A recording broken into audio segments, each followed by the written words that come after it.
Armor and movement are only two of the combat characteristics of the tank weapon. The third and the most important is firepower. This was written after the end of World War II by the famous tank general, Heinz Guderian, the man that created the German armored forces and taught them how to fight. This quote did not appear in his book on accident. In the first half of World War II, the German forces continually had major difficulties when facing the French, British, and Soviet tanks that had anti-shell armoring.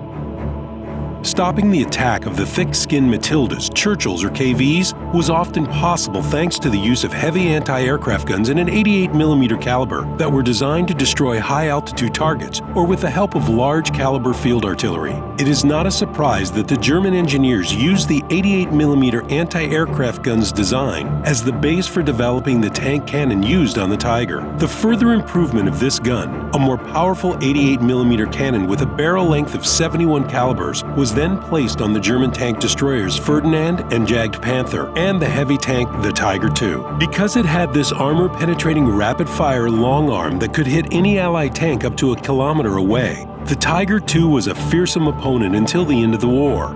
It's no coincidence, since the main aim of creating the King Tiger was to destroy enemy armored vehicles.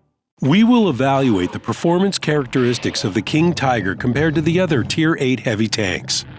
The highest rates will have a rating of 10 points, and the lowest will have 1. The suspension traverse speed is 26 degrees per second. The turret traverse speed is 25 degrees per second. It's not bad, but the tank's top speed is only 28 kilometers per hour. That's the lowest number on this tier. The view range, while having 100% crew, is 400 meters, which is a very good rate. The aim time is 2.3 seconds. Not many tanks are able to aim faster. The overall accuracy spread of the shot is 0.34 meters for every 100 meters to target. It's a very accurate gun, capable of effectively damaging the enemy at long range. The penetration of the armor-piercing shell is 225 millimeters. This decent rate allows the King Tiger to harm highly armored targets, such as the E-75. The one-hit damage is not the best at 320 points. The frontal armor, that's 150 millimeters thick, is mounted at a 50-degree angle. It's capable of withstanding shots from most of the guns up to Tier 9. The hull sides have 80mm armor. This allows us to tank with our side and partially protects from HE shells. The Henschel turret has 185mm armor in front and side armoring with good angles. The T-32 raises the standard a lot, so 5 points is quite a good result. The turret sides are less protected. They have 80mm armor. The tank has 1,600 hit points. It needs to be noted that the King Tiger, like many tanks of the German branch, has the transmission mounted in the front of the hull. A hit in the lower armor plate might lead to a fire and damaging of the engine.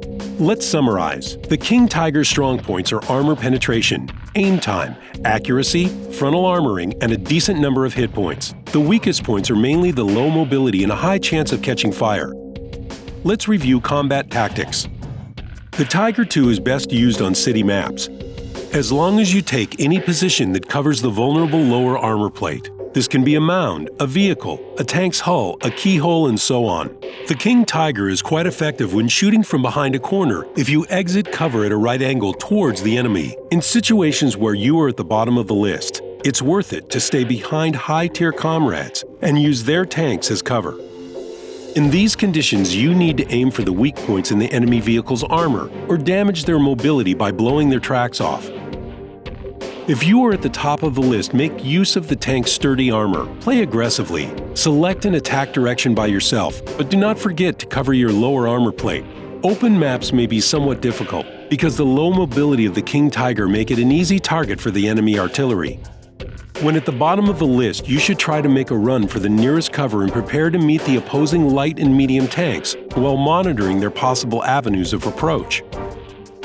If there is no threat to your artillery, then move to a safe zone behind allies and help repel the offense of the opposing team. When on some maps, it's worth it to take positions that are mostly used by the TDs. Being at the top of the list does not guarantee safety. The low speed is definitely the biggest disadvantage of the King Tiger. You need to clearly know which positions you'll have time to take before you are spotted. Don't rush to the enemy's half of the map at the beginning of combat.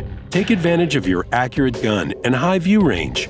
When dueling light and medium tanks, it'll be very hard to protect your weakly armored sides and rear. These agile opponents will circle you while shooting at your vulnerable points. How do you counter such situations? First, try to stop your opponent by knocking off its tracks. Second, try to keep your rear end pushed against an obstacle. This will help you get rid of a kill zone that is safe for the opposing vehicle. Third, try to increase the enemy's movement radius by moving in the opposite direction. When facing heavy tanks at a distance, place your combat vehicle at an angle to form a diamond shape. If the opponent aims for the lower armor plate, then increase the angle. If he switches to shoot at your side, then return to the starting position.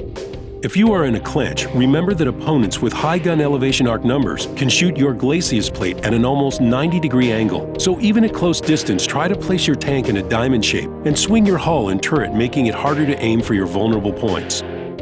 It is best to aim for the upper part of the turret, protruding parts of the hull, or the commander's hatch. Remember that most of the same tier opponents will try to increase the distance to survive, so do not allow that to happen. When facing a higher tier heavy tank, there is no point in clenching, because they can effortlessly penetrate the Tiger II's armor. It would be best to retreat to a covered position and destroy the opponents through their weak points.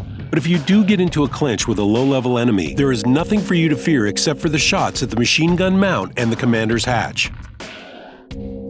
A standard set of modules will fit the King Tiger style of play nicely: a rammer, a stabilizer, and coated optics, though you can experiment with tactics and select a different set of modules by yourself. The crew should learn the skills necessary to offset the tank's disadvantages and boost its combat abilities.